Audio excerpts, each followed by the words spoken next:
Hey, good afternoon slash lunchtime slash morning, depending on where you are.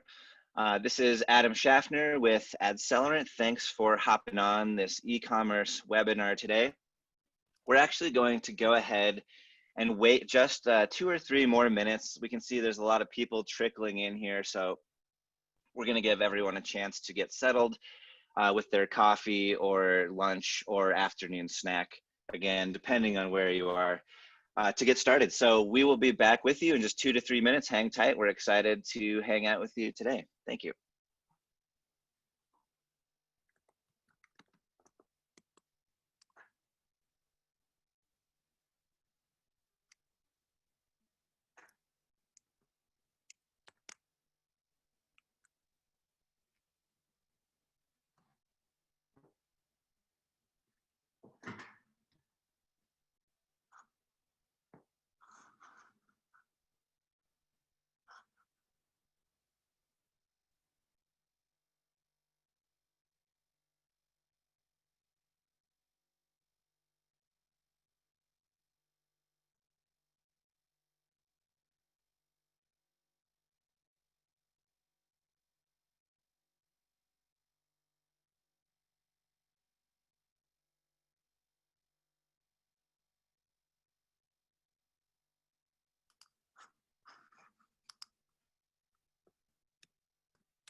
Hello again, everybody. This is Adam Schaffner at AdCelerant, and I think we're starting to see the influx of attendees kind of trickle down and plateau.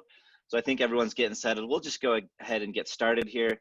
We are going to record this, so if there's anyone from your team who wasn't able to attend or has to hop on late, this will be available for you as well as the deck afterwards. So definitely follow up with us if you don't see that come through automatically, but you should just automatically receive that. So anyways, my name is Adam Schaffner. Like I said, today we're going to be talking about e-commerce, taking your clients to the next level, specifically some trends that are happening across the industry, but what that looks like during our kind of safer at home and mandated at home world due to COVID-19, some of the technology and best practices tied to this, and some success stories and some products that can really help drive this. So we'll start with some introductions. I'm Adam Schaffner. I'm the Chief Product Officer at AdCelerant. So what I do is really focus on a lot of the product development, the research, the doing all of the behind the scenes, kind of figuring out what's the best offering, how do we put that out there for our partners, what's the most quality way to bring this to the forefront. I've been with AdCelerant for 5 years, and I am joined by my esteemed colleague, Adam Lee. Adam Lee, why don't you go ahead and introduce yourself? Mr. Schaffner, thank you so much for having me today. My name is Adam Lee. I am the president of Techent Labs. We are a full service digital ad agency focused on conversion-based campaigns. So that means we do a lot of e-commerce. So we live in that world quite a bit, and super excited to share some of our knowledge and learnings today. Appreciate you having me, Adam. Thanks for joining me, Adam. Really appreciate it. Two Adams are always better than one. Really quick, well, so the agenda, we've done the intros. We're going to talk about e-commerce growth, just in kind of nationwide trends that we're seeing, the importance of e-commerce to your business, especially now, best practices in tech. There's going to be a pop quiz right after the best practices in tech, and we're going to be giving away a $100 Amazon gift card. So pay attention.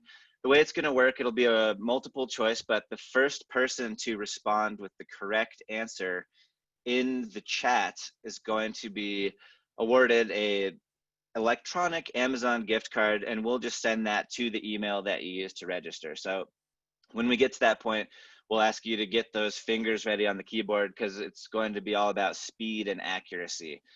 We'll talk about conversions and tracking, making the transition from a non-digital storefront to a digital storefront, and then some success stories and the new product that is called Digital Storefront that really helps small businesses adapt to this in a very easy way. If you do have questions along the way, feel free to put those into the Q&A box. We'll try to answer as many of those as we can at the end, but again, you can always follow up with us afterwards. And if you need to have a session with you and your smaller sales team or ops team, we're happy to set that up with you as well. So yeah, let's go ahead and just jump right into it. We'll do a quick intro to AdCellerant. For those of you who are not familiar with AdCellerant, we are a technology and digital advertising company focused on making quality digital marketing accessible to every business. What that really means is bringing the top tier level tech down to the mom and pop level businesses that usually can't access that kind of technology and that kind of scale because they don't have the spend. And like I said, it's kind of like bringing Madison Avenue level down to the Main Street business. We're able to do that by working through a partner network that's over 300 local media partners and ad agencies in 5 countries. So we're able to scale the collective buying power of all of these small to medium-sized businesses through these partners to really gain access to that top tier technology and then bring it down and make it available to everybody. We do that through proprietary technology. So we try to consolidate all of the different logins and places that you have to go to really manage a full service digital operation. So that's everything from sales support to operating campaigns and the many different platforms that you can do that, as well as reporting. And we try to put that onto a single toolkit, reduce that, what people call chair swivel. And that's really just how many different times do you have to turn around and have all these different logins and passwords to every single platform. What we do is try to make that as easy as possible for our partners and put it all into a single place that's really effective and really efficient for your teams. We were the 83rd fastest growing company in the US, according to Inc. magazine 5000. We're really proud of that. We're really proud of the customer service awards that we've won. But we're constantly striving to, be on the forefront of the technology, which is always evolving, and to constantly give our partners and those that work with us more efficiencies. And we research the field, we design cutting edge products, we help with everything from sales enablement to execution to reporting. And we're made up of about 80 people. We're mostly based in Denver. That we've got a couple people out in California and in Chicago, but really the bulk of us are here in Denver. We all miss each other very much because we've all been working from home. So we use a lot of Zoom and GChat and everything else, as I'm sure you guys all do. But we are based in Denver. We love it here. And the next time we're all able to travel, we'd love to see you in person and buy you a lunch or a digital beer if we have to do a Zoom. So what we do for our partners, again, just super quick to recap this. The technology, we have a big software development team in-house that helps consolidate everything, like I said, from proposals to execution to reporting and building in a lot of automations and efficiencies in there. The professional services, taking those campaigns from that initial strategy all the way through reporting and everything in between, and really just bringing that advanced advertising down to the smaller budget businesses. So you can see some of the products there, but basically almost everything you can do in the digital space, we can do for our partners. Cool. Thanks, Adam. I miss the office so much. I also miss shopping in stores. I know my wife does as well. I'm a daily grocery store shopper, kind of a Euro shopper, if you will, where I like to shop for each meal.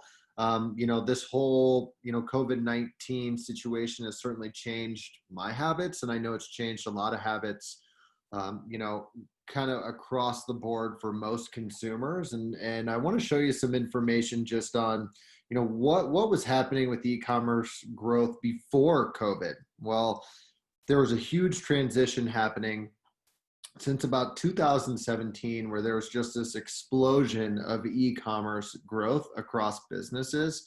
There's somewhat been a barrier to entry, so it hasn't been for everybody. But as time goes on, it's becoming easier and easier for mom and pop shops to regular old, medium-sized businesses to get their products online to compete with, the Walmarts, Targets, Amazons of the world. Sometimes you can even join them. But if you look at kind of this chart to the right here, you can see that in about 2020, about 25% of the world's population is shopping online. And I'll show you on the next slide how COVID has sped that up. And e-comm makes up a whopping 16 to 18% of total retail sales in 2020, or it's supposed to, which is in the billions of dollars. Now, what happened over the last couple months? Well, in a study done in March, about 13 to 14% of folks shifted from more shopping from physical stores to online. And if you look at just 1 month later, that jumped all the way up to 41%. And then in some of the data that we've received just in the last few days from May, that has stayed pretty consistent. So you can see that almost half of consumers have shifted from shopping in physical stores on a regular basis to online shopping or e-commerce based, which can put some of the local shops in jeopardy just because they were maybe not equipped to handle that type of shopper. Thanks, Adam. And I think it's kind of easy to see right away how important it can be to convert or at least have an e-comm option for your business. We've seen this growing for a number of years now, but with COVID and the stay-at-home orders, it's just accelerated the importance of this. So aside from the kind of obvious, because people can't even leave or are afraid to leave their homes, let's focus on a couple of the things to just point out to emphasize the importance. So it's easy, it's really convenient. So like, as an example, I have some coffee tables in my house that my father built, and I like to use a nice wood cleaner on those to make sure that I can clean all the cream cheese and peanut butter that my toddlers smear all over it off of them without damaging the wood. When I run out of that, I don't have to, get a mask and my hand sanitizer and put on my hard pants and go outside and go find a store where I can buy that specialty product. I can just go over to my laptop and in 5 minutes have it ordered and know that it'll be at my house in 2 days. So it's easy. It allows us to compare prices online, so we can find the best price, the best value, and then support that business that gives us the best value for that product that we're looking for. 65% of us look on our mobile devices when we're in the physical store. I do this all the time, looking at bike parts and all of this. I like go to see how much it costs online. Is it worth it to me to buy it now, or can I wait a few days and maybe get a price break there? The research, 85% of us research online before making a purchase. And I think, the higher dollar amount that purchase is, the more we're going to do a lot of research online before we make that decision. And a big miss here is nearly half of American small businesses do not have a website. And this is just mind-blowing to me that this is actually the case today in 2020. But we're going to see, the more that we adopt to having an online presence, even if it's something as simple as starting with a Facebook page. There's businesses that don't even have that. Those businesses are going to be at a much better position to succeed, especially now. And to kind of dive into this further as to like how survey respondents have weighed why e-commerce is so important. Why do you like shopping online? Again, the ability to shop 24/7, that convenience. You can shop at any hour of the day, especially if you have kids. You might be doing your shopping between 9 and 11 p.m. and that's when stores are usually closed. So that convenience is the number one most important reason to have an e-commerce presence. The ability to compare prices, the online sale, there's often promotions that are only available online for a very short amount of time. It's really easy to promote those and manage those in an online capacity versus in the physical store, where you might have to print off signage and put up posters about, hey, we're having a sale this Memorial Day weekend. You save time. You're not driving to the store. You're not, especially now, doing all the things that you do to prepare to be safe and healthy while you're at the store, like wearing a mask and bringing wipes and hand sanitizer or whatever it is that you do to try to stay safe and keep your family safe when you do have to go out and go shopping for groceries or whatever it is. So it's that convenience of not having to go out. You might not have a shop nearby. It might be hard to locate items in your general vicinity if there's a specialty item. You avoid crowds. You can see this list. It's really, there's so many benefits to having an e-com presence, and the data shows us that more and more and more billions of dollars are being spent via e-commerce compared to the traditional brick and mortar all the time. Thanks, Adam. I can certainly relate to the 9 to 11. Oddly enough, we're both named Adam and both have toddlers that are pretty much the same exact age. So I can certainly relate to the peanut butter and cream cheese smearing on the tables. Good luck keeping a house clean, but also good luck trying to find time to actually do any sort of shopping. And, if you are brave enough to bring your children into the stores with you, that's always a fun trip. But, I think for most of us, especially you and I, Adam, I think at this point in our life, it's much easier to get a lot of some of the basic daily products we use on a regular basis online, just knowing that we have the patience to wait a couple days for that to show up. And speaking of a couple days, I think that immediately just speaks to Amazon Prime. I know we have over 100 folks on this webinar right now. My guess is that 80 to 90% of them use Amazon on a regular basis, or eBay, Target, or Walmart. Now, an interesting stat that goes along with that is that 48% of online shoppers simply head straight to a large e-commerce marketplace.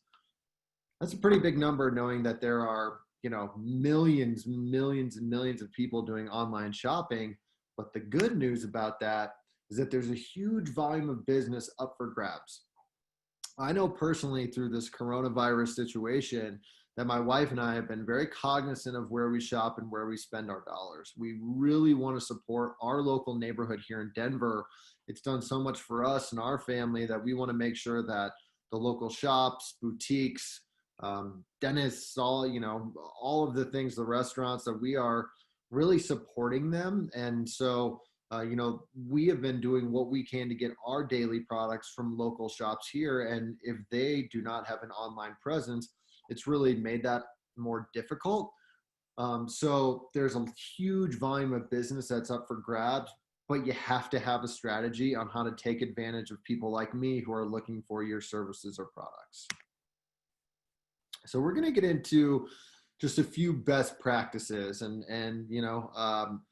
there's a lot of nuance that goes into e-com. There's a lot of tinkering. I can't tell you enough. We have clients that Tech and Labs that we've worked with for years that we've been doing e-commerce with, and the campaigns never stay the same. There's always something to improve, always something to work on. But I think today we'll go through some of the basics that are really important, especially if you're just getting started in this space. 69% of online shopping carts are abandoned. So what does this mean for you? You need to optimize your checkout process to reduce as many of those abandoned carts as possible and have a specialized retargeting strategy just for this group. I know that, I am in need of some shorts for the summer. So I went to a couple places I like to shop. I put some shorts in the cart, and then I couldn't find my wallet. So I held off. But then what I noticed was I started to get retargeted for those exact pair of shorts that I was looking at. And it made it much easier for me to convert. When I clicked on that ad, it took me right back to my cart. It had the products that I had already selected there. And all I had to do was add my payment information and submit. And so you want to optimize your checkout process to make it as easy as possible for somebody to complete the process and not put them through 1,000 steps and kind of make that attrition get higher. E-comm is a numbers game, just like any other, marketing that you deploy for your business or for your clients. E-comm is no different. Only 2.86% on average of e-commerce website visits convert into a purchase. And so paying super close attention to your website's conversion rate is very important. And a lot of the work that we do at Tech and Labs is to help our clients increase that conversion rate. Because if you go from 2.86 even to 3.86, just 1 percentage point higher, that could mean an immense difference to your bottom line as a company. That could mean thousands, if not hundreds of thousands of dollars, depending on the business you're in and the money that's coming to you based on the qualified traffic that you're driving to your site. And path to purchase and ease of checkout is key. That's something you're going to continue to hear. Think about when you're shopping. If you are shopping for that pair of shorts, for an example, if you click on, say, a Facebook ad and it takes you just to your homepage, and now I need to navigate to find that pair of shorts that had intrigued me in the first place, it's going to be one additional click that I need to make. And every single additional click that you make someone take, you're going to lose somebody every step of the way. So make it very, very efficient and easy for somebody to purchase from you.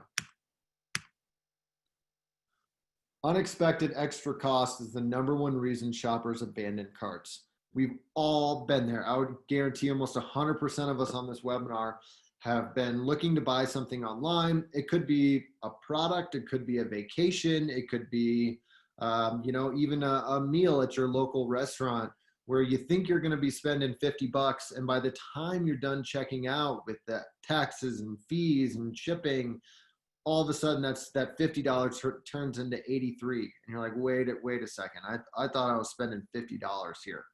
And so you don't want to hit your shoppers with unexpected fees during the checkout process or force them to create accounts. Creating accounts are great. It does help build up your data, but if you're going for volume of transactions, there's other ways to engage them, like for instance, email nurture campaigns after the fact that allow you to grab that data instead of during the checkout process. And so you want to make that process short, fast, and easy. And as go ahead. Yeah, I'd love to just chime in here. I think any of us who have been to a live concert in the past few years have seen what Ticketmaster has really done with that unexpected fee. Oh, cool, tickets are $40, but the fee is $25, an online convenience fee. Oh my gosh, how do I reconcile that? They can get away with that because they have a monopoly on that market, but small to medium-sized businesses, especially brick and mortar retailers, do not have that monopoly. So anything that can kind of turn off a customer is going to really just drive them to go purchase it from somebody else. So it's really important to just make that as smooth as possible. And I think this tip on the free shipping, we've seen how successful that was for Amazon. I mean, I still use my father's Amazon Prime account just to get the free shipping. And it works. It's a psychological thing where even if the price was slightly higher, but you get free shipping, the total price might be the same, but you feel like you're getting that added benefit of the free shipping. We've seen it work. It's just, there's way too much data to back that up. So it's like Adam said, if the smooth as you can make this, the better. And what really just chaps my thing, Mr. Schaffner, is the online convenience fee. They could call it anything they want, but it's somehow a convenience for me to pay them $25 to get my concert tickets. That really grinds my gears. It grinds mine too, Adam. I'm sorry to hear it.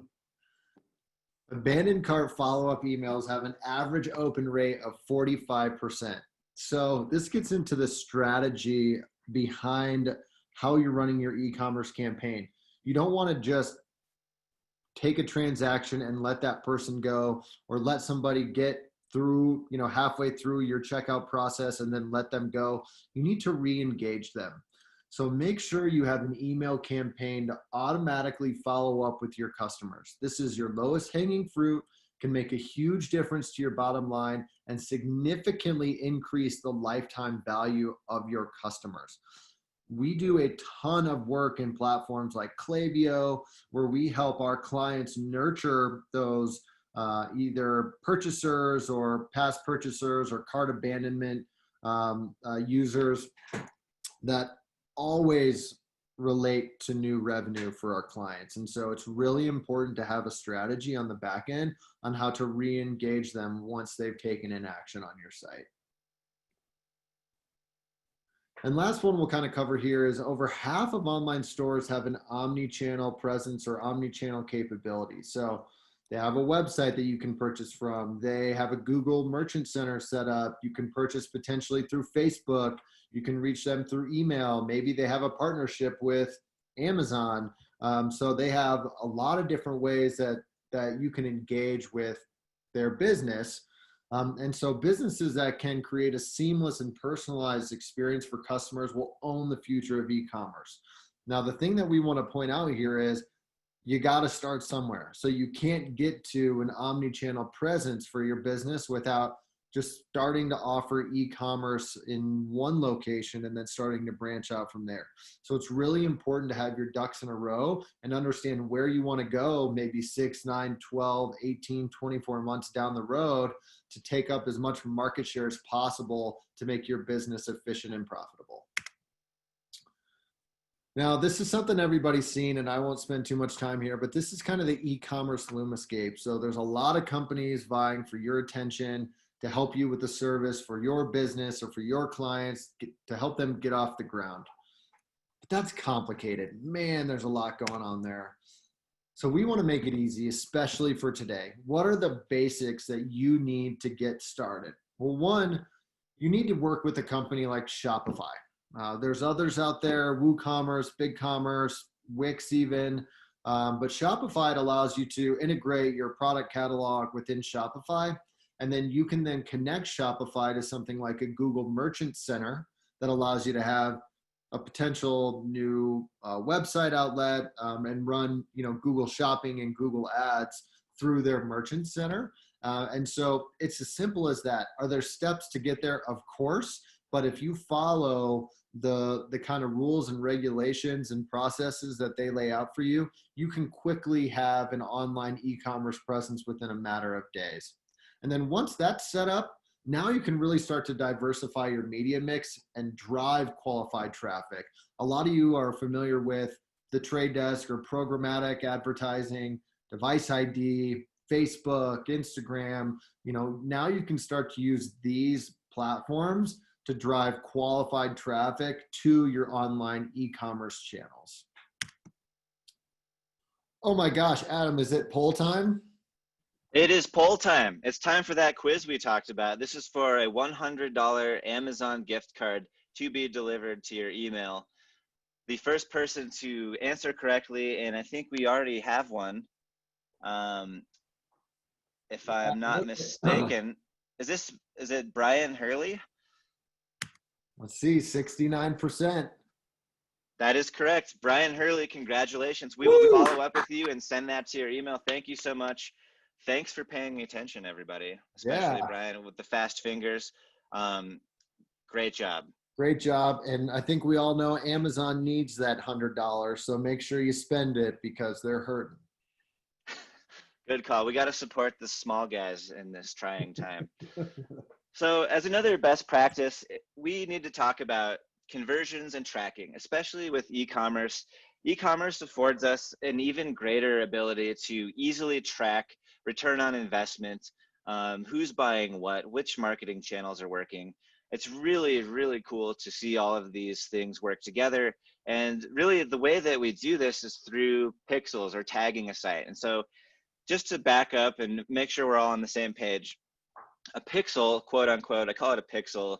Everyone calls it a pixel. It's not always technically a pixel or a tag. It is a snippet of code. It's usually JavaScript or HTML that tracks user behavior that's on your site and provides some other really valuable functionality. So that's things like site retargeting. So everybody that comes to your site can be added to an audience that you can then follow them around the internet and serve them ads no matter what app or site they're on after they've visited your site. That's one of the most tried and true, greatest ways to re-engage an audience that's already shown a very strong interest in your site or brand because they've been to your website before.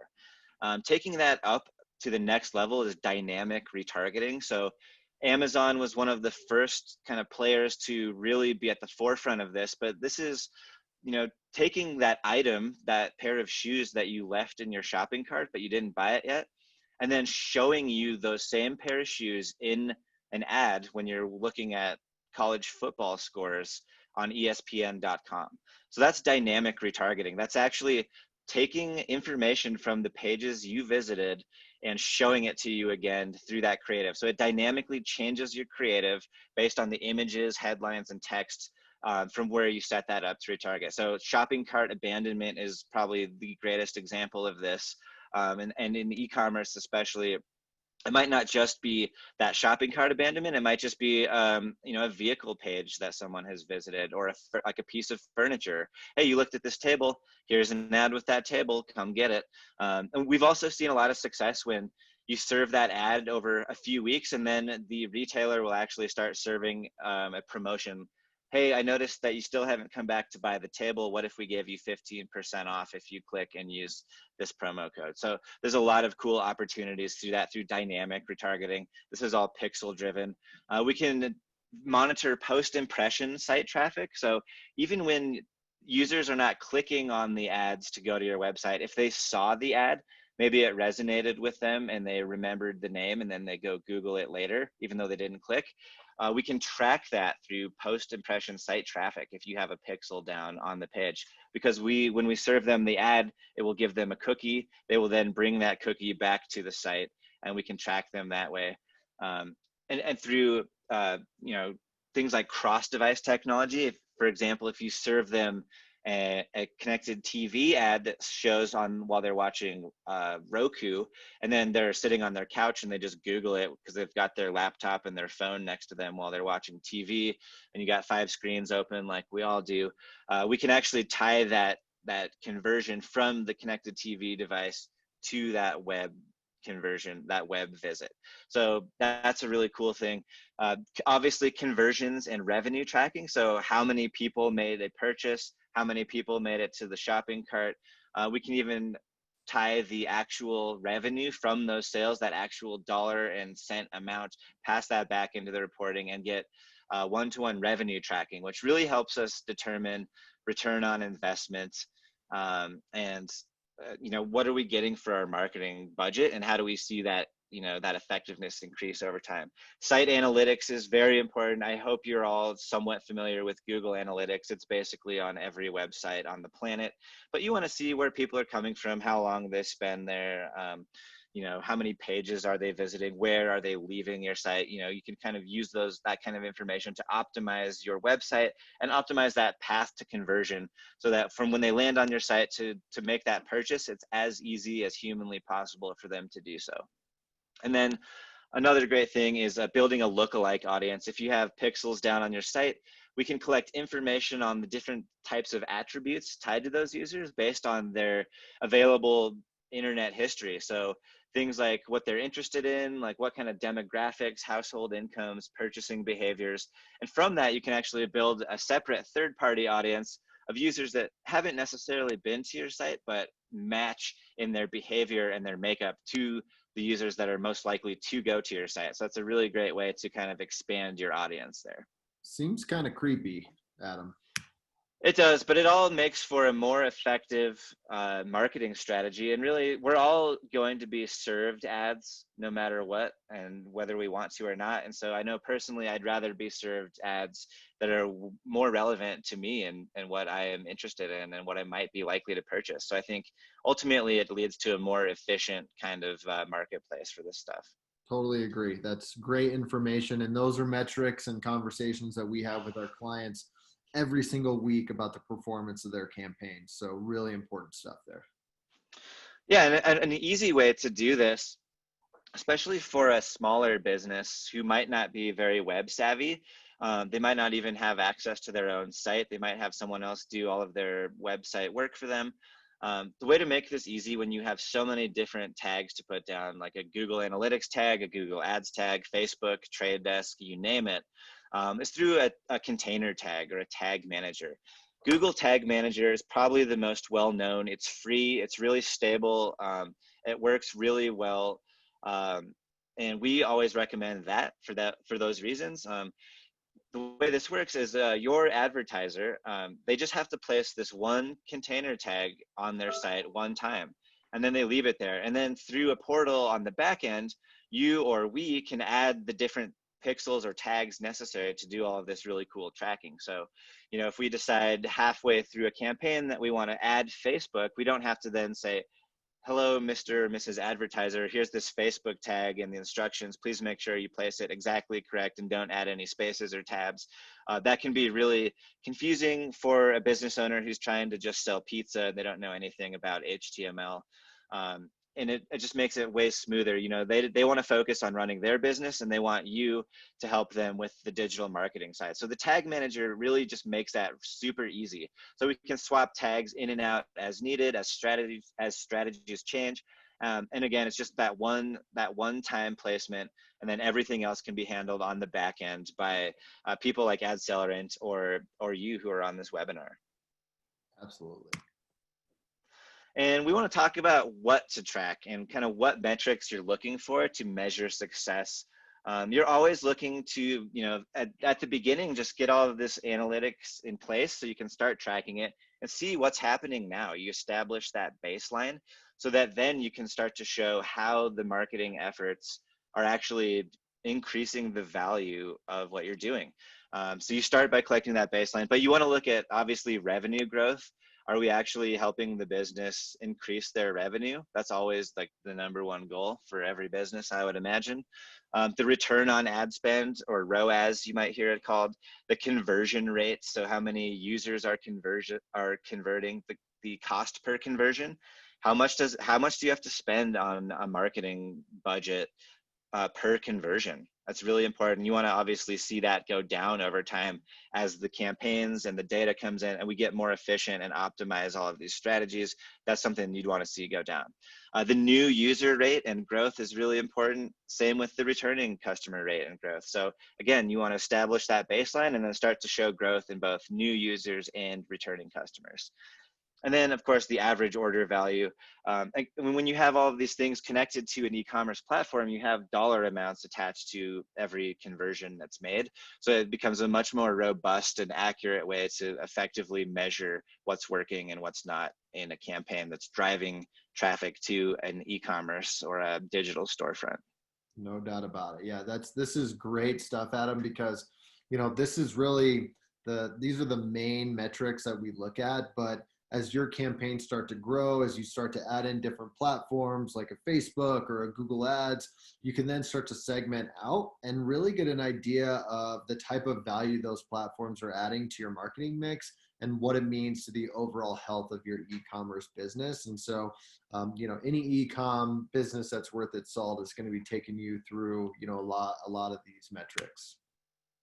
So, okay, this all sounds good. This sounds great. You or your client want to jump into the e-com world how do I get started? What are some things that we need to think about? Well, one, there's some questions we need to answer. And I think, we'll tease our new solution on the AdCellerant side, a digital storefront, in a couple slides here, but there's a questionnaire that we go through and really want to help take our clients on the Tech and Lab side, to get them prepared for this transition. So I won't go through all these because you can read them, but there's some key things here that you really want to understand.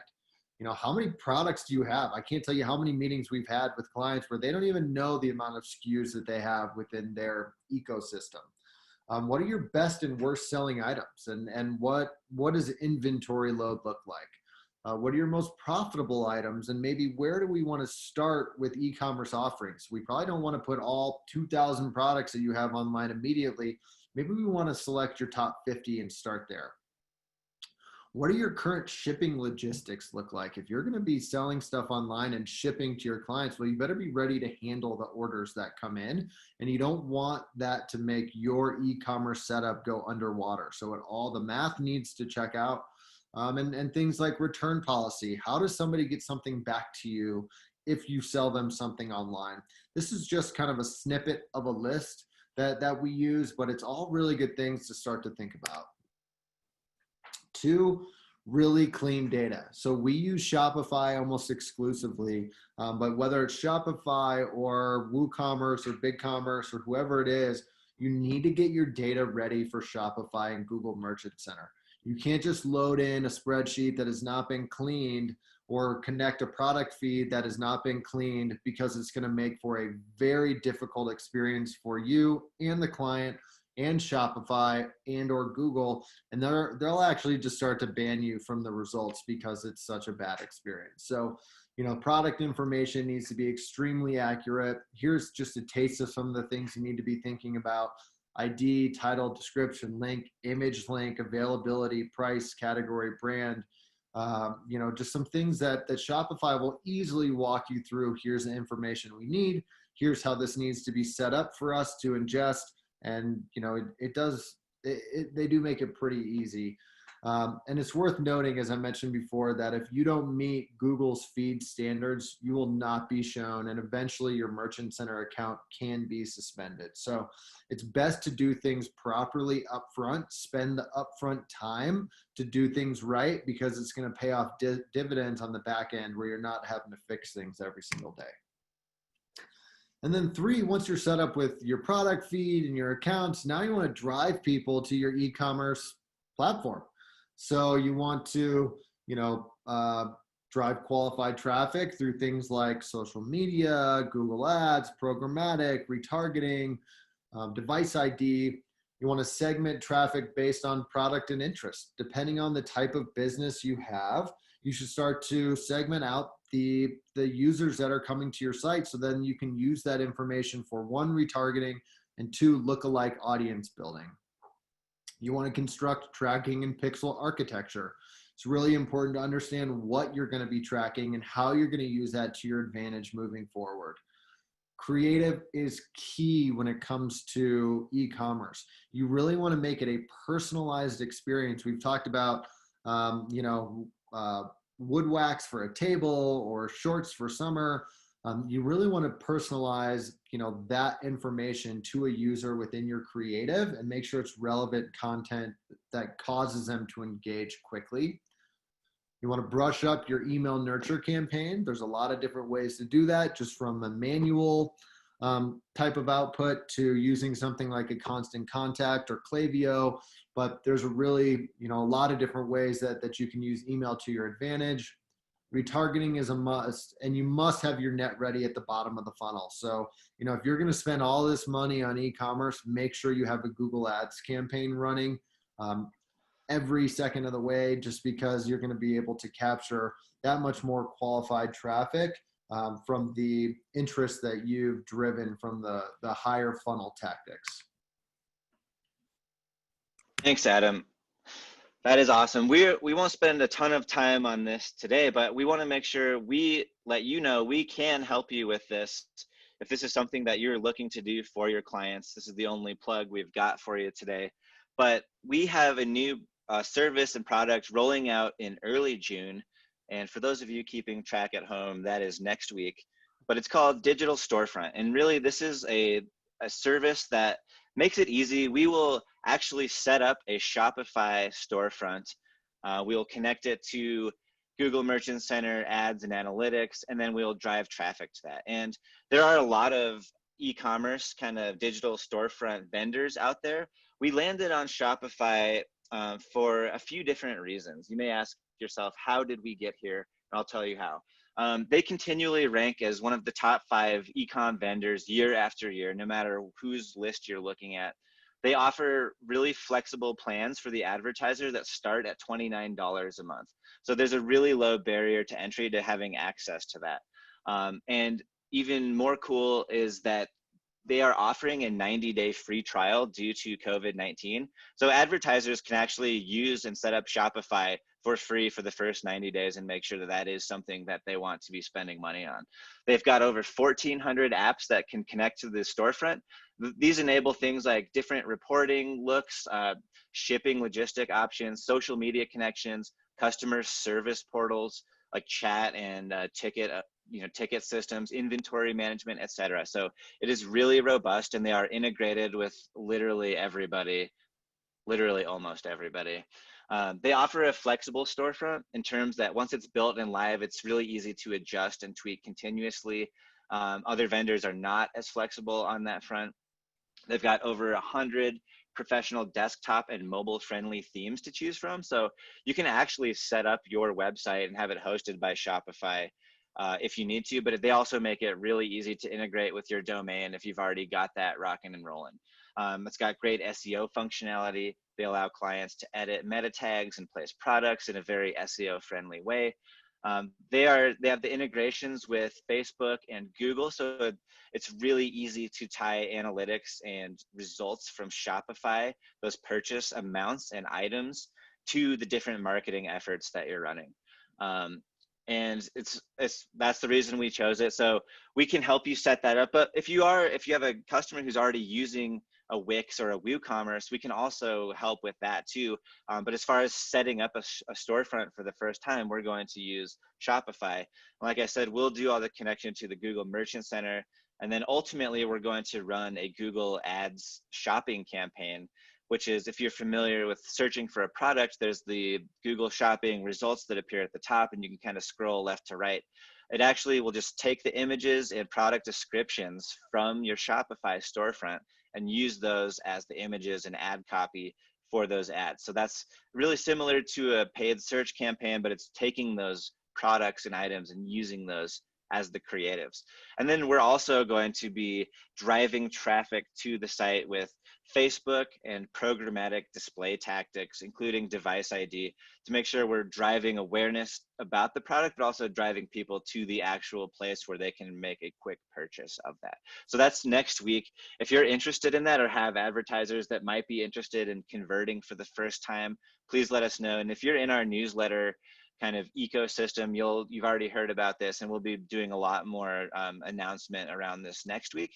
But we've already got a couple in beta, including a really cute kind of boutique handmade jewelry shop in Fort Collins, Colorado, that has traditionally relied on farmers market and local event type of business. And they have just a really cute downtown storefront, and they never wanted to go online because they were always about that human interaction. But obviously for the past few months, that's either been banned or people are not ready to go back fully yet. So it was time for them to make the transition, and it's really easy to do that. So if they need any kind of help, your advertisers, please let us know, and we can get you started in getting someone converted from a non-e-commerce option into the e-com space, and then help drive traffic to it. Awesome. That's great, Schaffner. Super excited about this.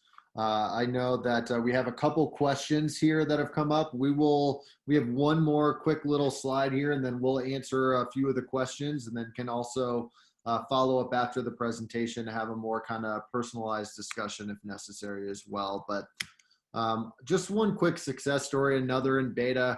We've been kind of testing this out for a long time, and on the Tech and Lab side, kind of helping Accelerant with that as well.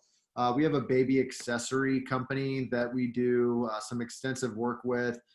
They were having somewhat of a poor e-commerce experience prior to coming on board, and we really tried to reimagine what it is that they do as far as their e-commerce strategy. And we were seeing traffic, but it wasn't qualified traffic, and so we wanted to really find a way to leave an impression, make it very easy to engage, and increase their conversion rates. And so on their most recent semi-annual sale, just looking at year-over-year statistics, we had almost 87% revenue growth compared to prior sale, a 57% increase in e-commerce conversion rate, almost 5% increase in new users. And that's huge when you're thinking about potential lifetime value of a new user.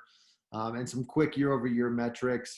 All the things that Adam mentioned that we want to see: decrease in cost per transaction, an increased ROAS, an increase in e-commerce conversion rate, and almost an eye-popping number: 454 creative pieces complete. Well, that's because of dynamic creative, and that's something that we can help you or your clients with as well, is help them really make their product feed go to work for them. So a couple resources here, and really this is for after the presentation when we send this out, just some quick links on Google Merchant Center and some of its policies, data requirements, where do taxes come into play, how do you handle that, especially if you're selling out of state or potentially out of country, shipping rates, landing page requirements, more information on Shopify, and then AdCellerant Digital Storefront will be following up within our newsletter ecosystem and press releases and that sort of thing. But some questions. So Adam, we had a couple questions come in here. First one from Lauren, which is, how do you integrate with existing inventory management systems of these businesses? Well, the good news is here, and Mr. Schaffner, please back me up on this or add if you want to. It actually makes it a lot easier if you have an existing inventory management system. Typically, we can take the feed that is being run into that inventory management system and integrate it directly into a Shopify. And so it makes it much easier because most likely the data is already in a clean format, and you can just kind of reuse the work that's already been done to connect directly with some of these e-commerce platforms. Let's see here. Yeah, and in the chat, there's a couple questions. Go for it. Jocelyn, what about apps like DuckDuckGo? I think we'll want to find out what is specifically you're looking at as far as DuckDuckGo, and I know that's a really privacy-focused search engine. But we'll follow up with you kind of outside of this webinar on that question. Will digital storefront be available in the UK? And the answer, the quick answer is yes. I mentioned some device ID technology as being part of the strategy that we use to drive users. So that particular piece is going to be confined to the United States, but the other components of that marketing strategy are very much in place. So there might be a slight modification to that, but short answer is yes.